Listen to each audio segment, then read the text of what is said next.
Rebellious flower एक film जो हमने बनाई है वो भगवान रजनीश जिस नाम से जाने जाते थे या ओशो जिस नाम से जाने जाते थे उन पर बिल्कुल भी नहीं है। ये राजा पर आधारित है।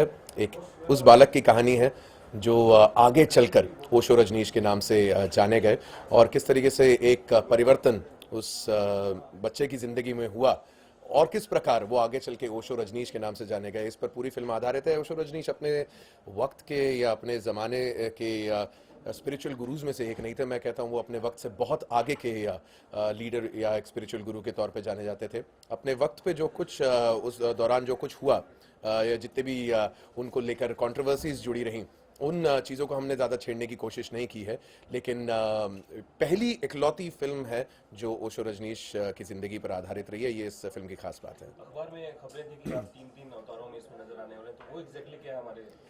जी हाँ, मैं रेबेलियस फ्लावर में एक ट्रिपल रोल प्ले कर रहा हूँ क्योंकि तीन ऐसे किरदार थे जो ओशो की ज़िंदगी में आए थे जब वो काफ़ी कम उम्र के थे, 7 साल के, 21 साल की उम्र के या 14-15 साल के।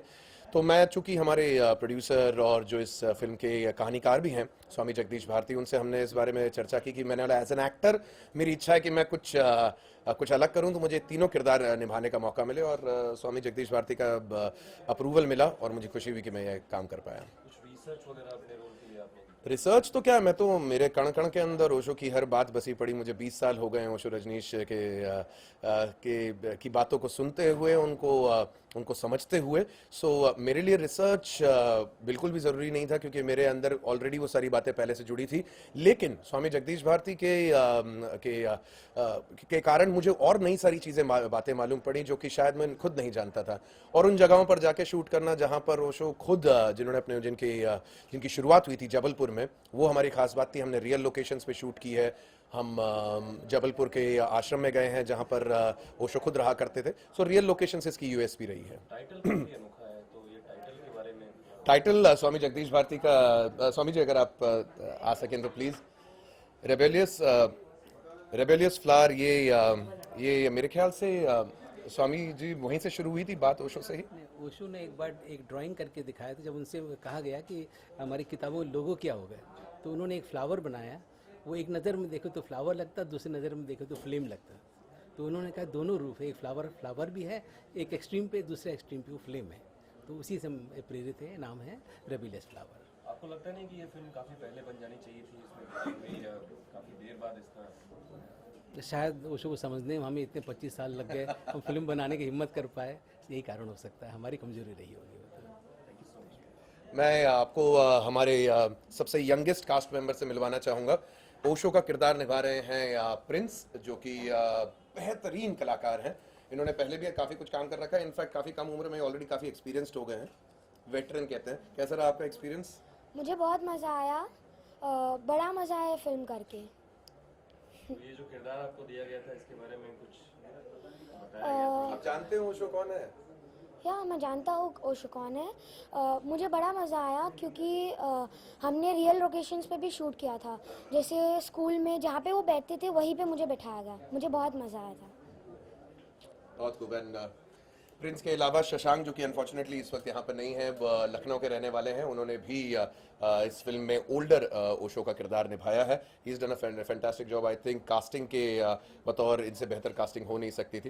एंड ख़ास तौर पे इस फिल्म को रियल लोकेशंस पे ले जाना और उस पूरी जो एडी चोटी का दम लगाना, ये डायरेक्शन की टीम का कमाल था। कृष्ण हुडा, जो कि हमारे फिल्म के डायरेक्टर हैं, वो मेरे ख्याल से इस चीज़ को बेहतर समझा पाएंगे। हुडा साहब, हुडा साहब आप ही बताएं, पहली बात तो आप कितना ओशो को जानते थे? मैं बहुत ज़्यादा ओशो को तो नहीं जानता था, बट ये था कि सुना था मैंने। पर फिर जगदीश जी से बात हुआ तो उन्होंने कुछ बताया। हाँ, तो उन्होंने बताया इसके बारे में, तो थोड़ा सा इंटरेस्ट आया। और फिल्म मेकर हैं तो हमारे को फिल्म बनानी होती है, तो मैंने थोड़ा रिसर्च किया तो मेरे को समझ में आया कि आई थिंक मैं लकी हूँ कि मेरे को फिल्म बनाने के लिए मिल रहा है, क्योंकि इसके पहले कोई फिल्म बनी नहीं है इसके ऊपर, ओशो के ऊपर। मैंने कहा ठीक है, ये करते हैं। और धीरे धीरे और ज़्यादा इंटरेस्टिंग होता चला गया। एक कंट्रोवर्सी थी, काफ़ी कंट्रोवर्सी हुई थी। हाँ, आप लोगों ने उस कंट्रोवर्सी को छुआ क्यों? डर गए कि कहीं कंट्रोवर्सी रियल मन ना हो जाए? नहीं, ऐसा कुछ रीज़न नहीं था उसका। बट हम लोगों को शायद ज़्यादा इंटरेस्टिंग चीज़ वो लगी जो पहले वाला पार्ट है, कि ओशो की जो जर्नी थी, जो बने, वो ज़्यादा इंटरेस्टिंग है हमारे हिसाब से, इसलिए ज़्यादा। कंट्रोवर्सी हुई थी उनके सवाल, कहीं कहीं सवाल उठाए गए थे कि ऐसा नहीं, ऐसा वैसा नहीं, वैसा। हाँ, सवाल तो वो तो कुछ भी करते हैं तो सवाल तो उठा ही देते हैं लोग, तो अब इसके ऊपर भी उठने ही वाले हैं कि ये था कि नहीं था, बहुत सारी चीज़ें हैं। जैसे कि मंगल जी ने कहा है कि आपने उन कंट्रोवर्सी को छोड़ा ही नहीं, आपने छूने की बहुत कम कोशिश की आपने। क्योंकि उसके बारे में क्या काफ़ी लोग जानते भी हैं, लेकिन जो अर्ली लाइफ थी उसके बारे में ज़्यादा लोग जानते नहीं हैं। तो हमारा मेन मोटिव ये था कि जो चीज़ नहीं जानते पहले हम उसको टच करें और उसके बाद में दूसरे पार्ट के बारे में सोचें। बात बनने वाली है। अभी इसके बारे में कुछ नहीं बोल सकता, मेरे प्रोड्यूसर जो वो बता सकते हैं इसके बारे में। Second part. अच्छा, हाँ, नहीं, सवाल का जवाब मैं जरूर देना चाहूँगा। ओशो सबसे कंट्रोवर्शियल स्पिरिचुअल गुरुज के नाम पे जाने गए। वो कंट्रोवर्सी तब होती है जब कोई सवाल पूछता है, और हमारा समाज जो है कहीं से सवाल पूछने वालों को ज़्यादा प्रोत्साहन नहीं देता। जो चल रहा है उसी चीज़ को चलते रहने पे वो ज़्यादा ध्यान देता है। कंट्रोवर्सीज ओशो की ज़िंदगी में तब आई जब वो ओशो बन चुके थे। हमने राजा की कहानी बताने के लिए इसलिए हम लोग प्रेरित हुए थे कि वो आखिर ओशो बने तो बने कैसे, और ये आप लोगों का सपोर्ट रहा, इस फिल्म को प्रोत्साहन मिला, तो वो सेकंड हाफ भी ज़रूर आएगा जहां पर उस ओशो को लोग देखेंगे जिस ओशो को लोग जानते हैं। जो कंट्रोवर्सी, जो चीज़ लोगों को पसंद आती है, और उसी कारण मेरे ख्याल से ओशो ने अपने वक्त में भी बहुत ही स्मार्टली हर चीज़ को यूज़ किया। हम बड़े सौभाग्य हमारा कि हमारे बड़े ही सीनियर एक्टर हमारे साथ है। सिद्धराम जी आइए, और फिल्म में अपने किरदार के बारे में कुछ बताएंगे सर? मेरा छोटा सा इसमें किरदार है, मतलब ग्लिम्स है। मैं कहता हूँ ओशो को अगर समझना है तो एक बुक है, ग्लिम्सेस ऑफ गोल्डन चाइल्डहुड।